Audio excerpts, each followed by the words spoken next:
Hello friends, ఇది మా కుటుంబము. వీళ్ళంతా మా వాళ్ళే. మా మా బావమరిది, భార్య. అక్క, నీకు ఎంతమంది పిల్లలు?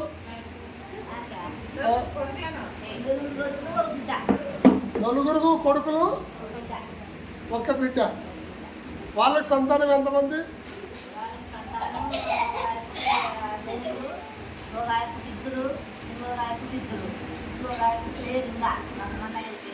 మొన్న అయిపోయింది.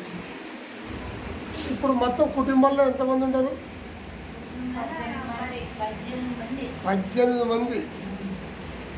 ఇక్కడ ఫ్రెండ్స్ 18 మంది కుటుంబం ఉండదు. చాలా పెద్ద కుటుంబం.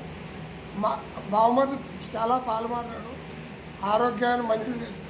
ఏమంటే టైర్కి అన్నం తిండు. ఏమంటే సంసారం కదా, ఎక్కువ సంసారం గురించి చేస్తుంటాడు ఆయన. దాని గురించి కొంచెం ఆలోచన ఎక్కువ అయింది. ఈ వీడియో నచ్చితే లైక్ చేయండి.